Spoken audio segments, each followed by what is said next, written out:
Now, last night the BBC put out a programme about mobility scooters here in the UK.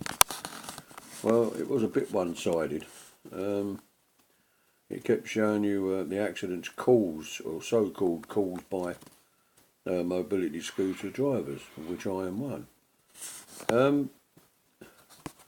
It never showed you how many silly people, especially in supermarkets, just look at you when you're coming along and still go towards you, or the funny fellow who does his silly little jig from left to right in front of you, thinking he's been so clever to avoid you, and all he does is make your nerves bad.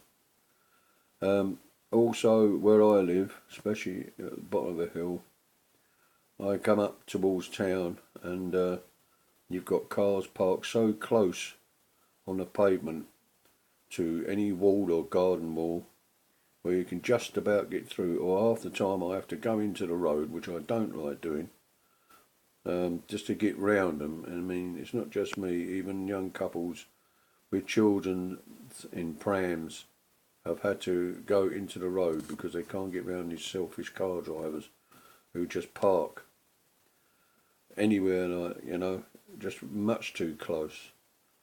Some think that it's clever when you're in the shops, like they can see you want to get to such and such a thing, and they deliberately stand there, take their time choosing things, and you're sitting there seething, thinking, I wish I could get up and belt on one. They're just being complete arseholes. It showed you different people. There's even, I think it was West Yorkshire, where they have built inside of like a little town to train people how to reverse and all the rest of it. Some are too old. I mean, it's not even legal to buy one if you're blind. I mean, how ridiculous can you get there? At the moment, there's no sort of law that said you've got to be insured, because some poor woman, she'd knocked someone down, I believe, and she'd been taken to court, claims by the person she'd hit, and she's now facing £16,000. So it looks like she might have to sell her house because there's no other way of paying it. She's getting on a bit. Excuse me. So she's stuck like that. So I did insure mine for when I used to keep the scooter outside, but I keep it inside the house now. It can go on the road, but you have to be 8 miles an hour, be able to go 8 miles an hour. But the funny thing is, mine's got all the lights and stuff that one of those would have, and yet it only goes 4 miles an hour, which is okay by me. I don't particularly want to go speeding. Excuse me. I mean, it's not a car.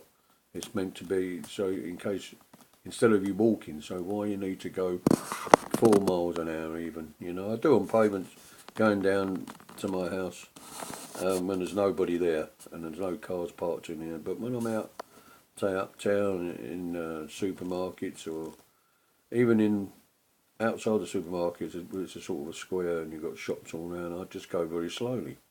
I don't know why you need to speed. We have got some real speed nutters though. They spoil it for everybody else. So you can go for this sort of like proficiency test as well. I think some person failed it 6 times. But it's not compulsory. It doesn't mean they're going to take your scooter off you, but they're saying that it should be some sort of test. Well, I believe there should be some sort of test as well. I consider myself fairly capable on them. I've had one for 2 years, but even so, I mean, I've never driven a car. I've never even been on a push bike, believe it or not. So I'm always had to train myself.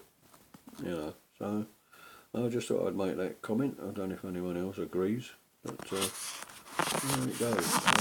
First thing in the morning, so I'm talking very quiet because the other half's still in kit.